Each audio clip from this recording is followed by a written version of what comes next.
Salut les artistes et bienvenue à Cava chez soi.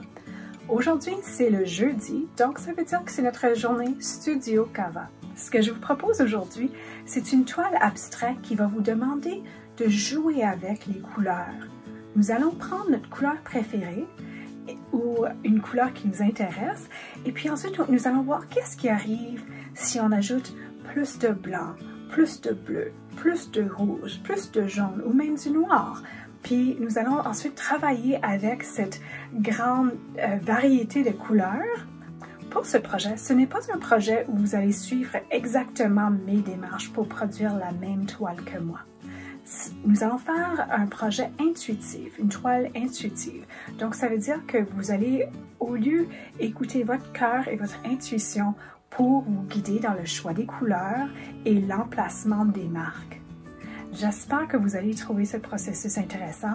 Moi-même, je le trouve très relaxant. Je trouve que si tu rentres dedans avec pas vraiment des grandes attentes, mais avec une mentalité que vous allez explorer, vous amuser, vous allez avoir beaucoup de plaisir dans ce processus. Alors, je vous demande de mettre toutes vos inquiétudes, tous vos stress à la porte, parce qu'il n'y a pas une façon de bien faire ou de mal faire ce projet.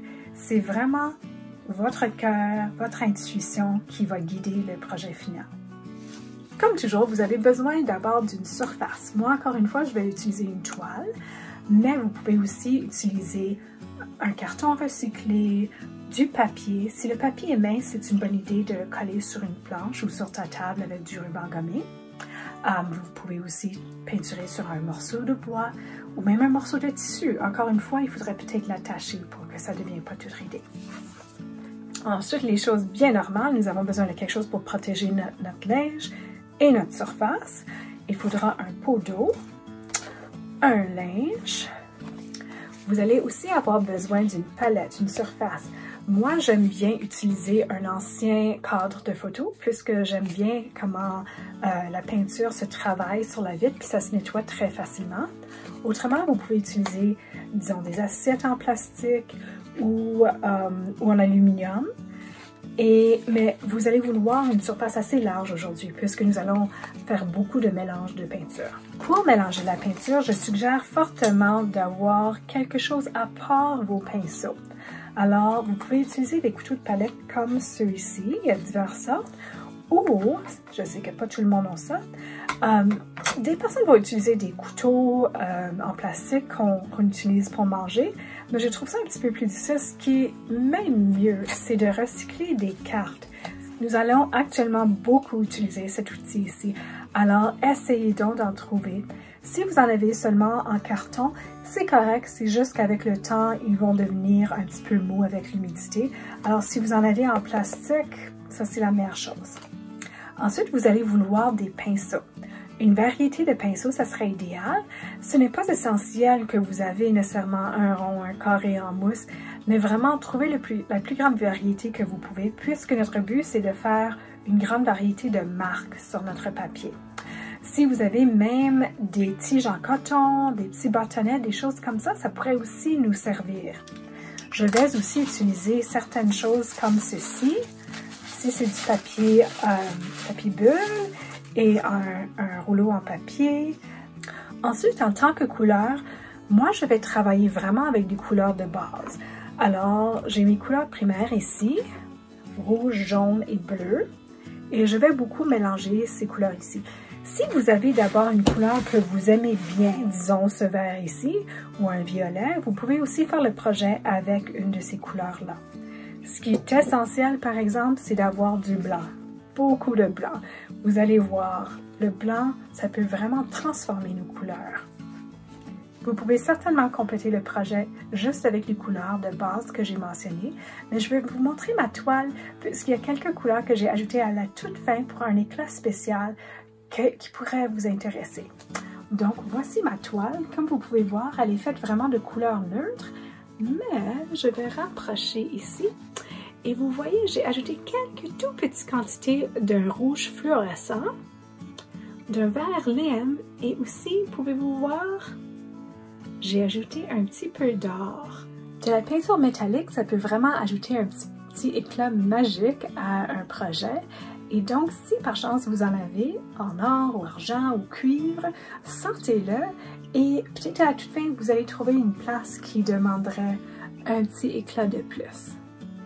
Une fois que vous avez rassemblé tous vos matériaux, revenez et nous allons faire le projet ensemble. Nous allons commencer notre projet avec un expériment de couleurs. Commencez avec la couleur principale que vous aimeriez utiliser. Ici, j'ai choisi le rouge. Ensuite, mettez au moins 4 piles de peinture blanche sur votre palette, un petit peu de jaune, un petit peu de bleu et si vous l'avez, un petit peu de noir aussi. Maintenant, prenez votre couleur principale et mélangez 4 tons de cette couleur avec du blanc. Ce que j'ai fait, c'est que j'ai mis un petit peu de mon rouge dans la première pile blanche, puis à chaque fois, j'ai pris de mon dernier mélange pour l'ajouter à ma prochaine. Et comme vous voyez, j'ai 4 différentes valeurs de mon rose. Maintenant, c'est le temps de vraiment expérimenter avec vos couleurs. Qu'est-ce qui arrive quand vous ajoutez un petit peu de jaune aux couleurs? Qu'est-ce qui arrive si vous ajoutez un petit peu de bleu? Qu'est-ce qui arrive si vous ajoutez un petit peu de chacun? Évidemment, d'habitude, on essaie d'éviter de faire de la boue, mais dans ce projet-ci, j'aimerais que vous puissiez découvrir qu'il y a des tons de boue qui sont quand même intéressantes. Alors, jouez, explorez et voyez ce que vous pouvez créer. Une fois que vous avez terminé vos mélanges, n'oubliez pas encore de revenir avec du blanc et voir quelle sorte de ton que vous pouvez créer avec l'ajout du blanc.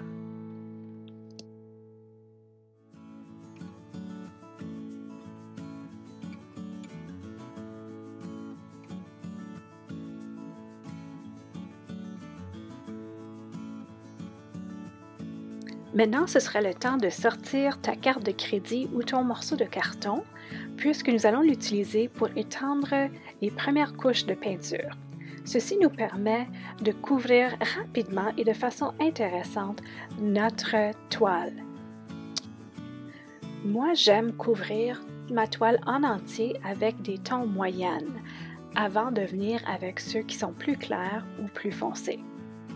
Une fois que votre toile est complètement couverte, expérimentez avec les sortes de marques que vous pouvez faire avec cette carte de crédit. Prenez vos couleurs plus sombres et voyez qu'est-ce que vous pouvez faire comme ligne intéressante. J'ai aussi utilisé le petit tag en plastique qu'on trouve sur un sac de pain ainsi qu'un rouleau de papier trempé dans la peinture pour faire des marques intéressantes. Vous allez voir ici que j'ai changé de surface. J'avais déjà commencé cette toile ici sans vous avoir montré les couleurs que j'ai mélangées et c'est pour ça que vous m'avez vu travailler sur une autre surface au début. Sur cette toile, j'ai pris le risque de faire une grande marque ronde au plein centre de mon projet. En fin de compte, ceci a été la décision centrale de mon œuvre. J'imagine qu'à ce point-ci, vous êtes en train de vous demander comment est-ce qu'elle sait quelle couleur utiliser, où la placer, comment la placer, quel outil, quel style de marque utiliser? Bien, ce genre de projet ici, c'est vraiment comme travailler dans la cuisine. Si vous êtes en train de faire un mets que vous aimez, vous allez le goûter et vous demander est-ce qu'il a besoin de plus de sel ou de sucre ou de citron ou d'une épice et vous allez y ajouter et ensuite vous allez goûter encore et ajouter de nouveau. Maintenant, regardez votre œuvre comme si c'était un plat que vous cuisinez et dites, ça vous donne le goût pour quoi? Est-ce que vous avez le goût de voir plus de clarté, plus de sombreté, plus de chaleur? Est-ce que vous avez le goût pour une certaine couleur en particulier ou pour une certaine forme? Comme vous voyez ici, je suis très attirée à mon cercle et donc je choisis des couleurs qui me plaisent et je décide de faire une grande concentration sur mon cercle.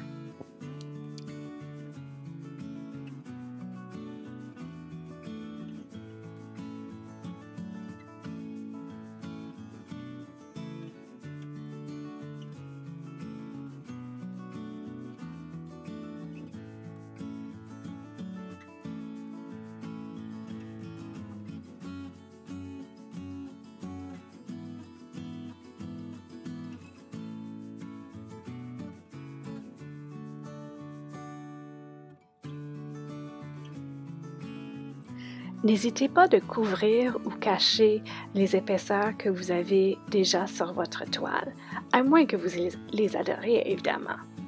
Moi, j'ai souvent mis un petit peu de blanc ou des couleurs pâles sur mon pinceau, très peu pour que mon pinceau soit quand même assez sec. Et j'ai frotté dans certaines régions où je trouvais que les couleurs du fond étaient trop intenses.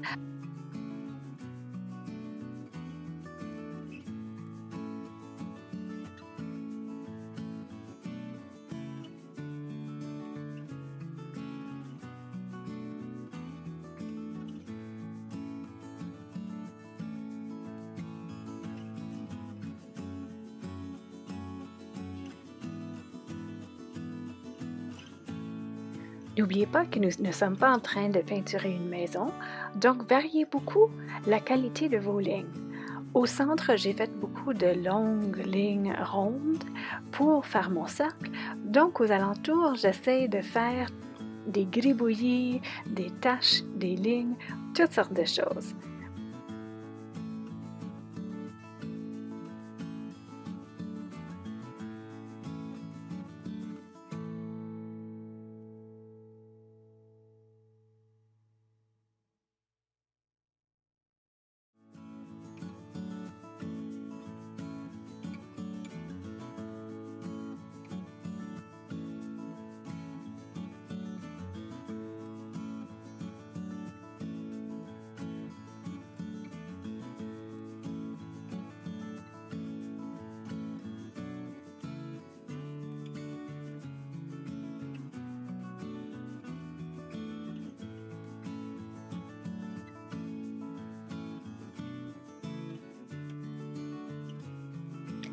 N'oubliez pas que j'ai grandement accéléré mon vidéo ici.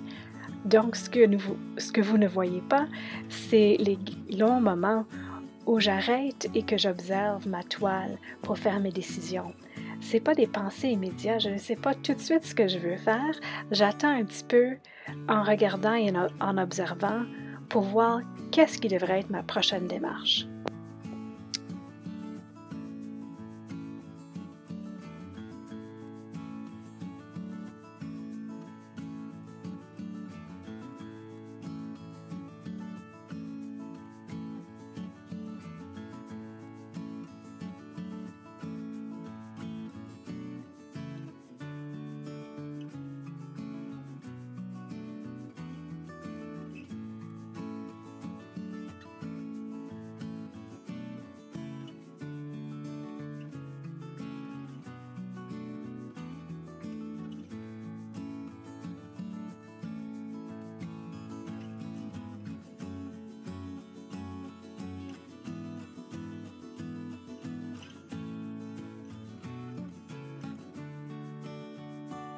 Je cherche beaucoup un sens d'équilibre dans mes morceaux. Donc autant que j'ai le goût pour quelle couleur, je me demande aussi si mon œuvre me semble équilibrée. Donc, si je mets un petit peu trop de peinture foncée d'un bord, peut-être que je vais en ajouter dans un autre coin. Ou peut-être que je vais répéter une marque dans plusieurs places pour créer un sens d'équilibre à travers ma toile.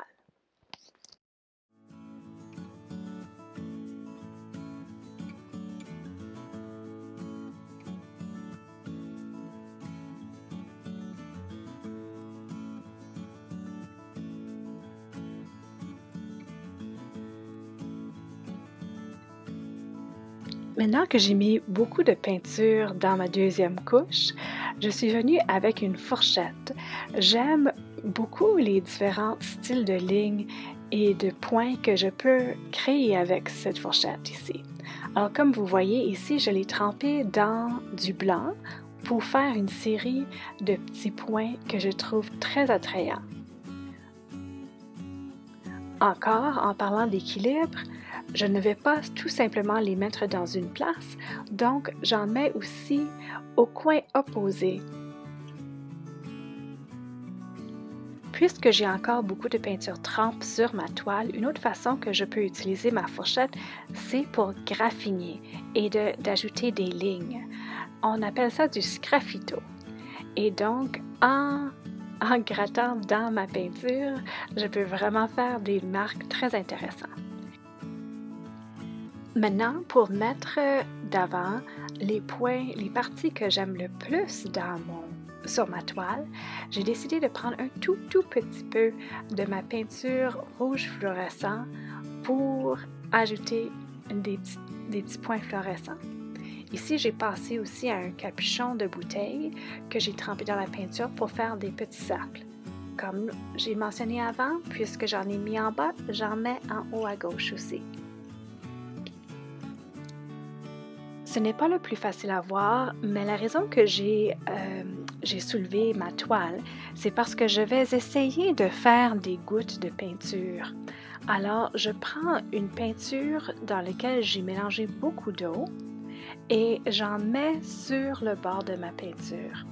J'en mets une quantité assez généreuse, puis ensuite je viens avec mon vaporisateur d'eau et j'essaie d'envoyer de l'eau pour faire tomber les gouttes sur ma toile.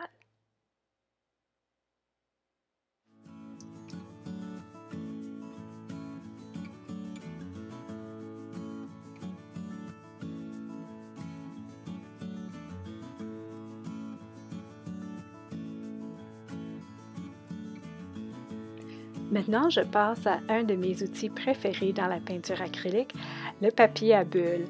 Tristement, mes enfants avaient pété la majorité des bulles dans ce papier-ci, donc mes marques ne sont pas aussi belles que d'habitude. J'ai pris mon pinceau mousse ici pour mettre la peinture directement sur le papier et ensuite je l'ai imprimé sur ma toile. Moi, j'aime bien ajouter plusieurs couleurs et comme vous avez vu, j'ai aussi sorti ma peinture dorée ici. On s'en vient vers la fin du projet, donc c'est le temps de sortir les couleurs plus intéressantes.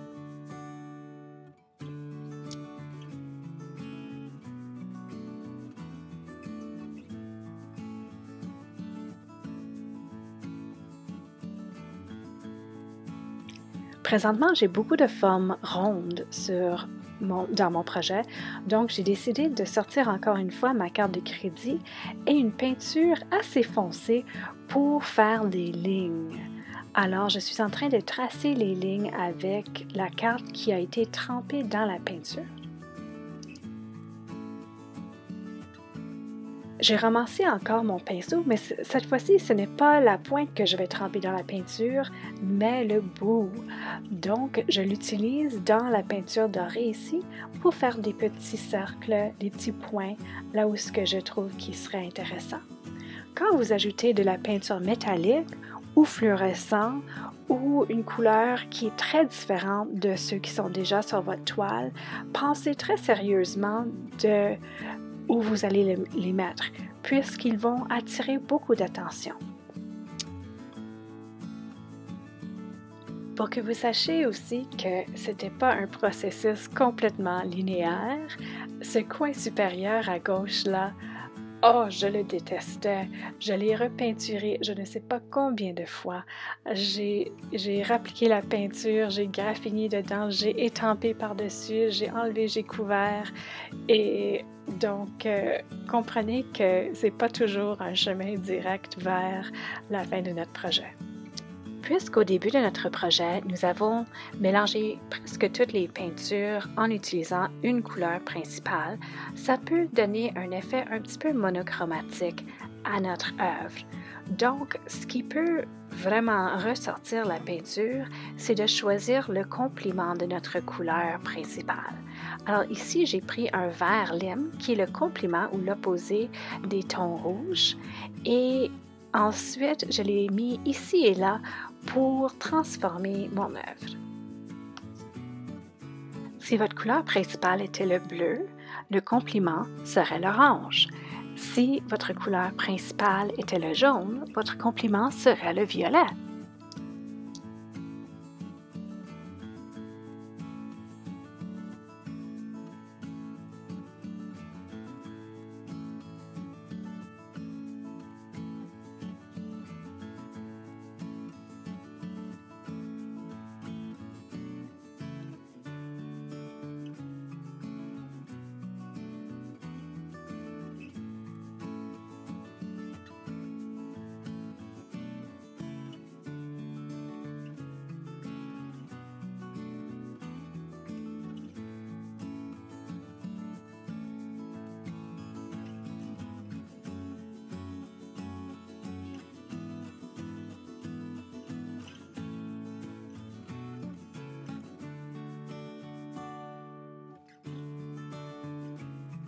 Puisque toutes mes couches de peinture dans le coin supérieur à gauche ont caché mes cercles, je ramène l'équilibre en étampant de nouveau les cercles que j'ai perdus. L'outil que j'utilise pour faire ces petites lignes blanches ici est tout simplement l'attache d'un sac de pain. Alors, n'oubliez pas de regarder autour de vous pour des simples outils dans votre recyclage.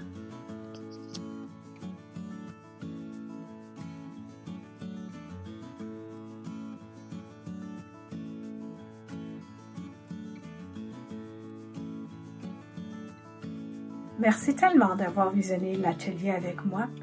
J'aimerais tellement savoir qu'est-ce que vous avez pensé du projet et quelle couleur est-ce que vous avez utilisé pour votre couleur de base.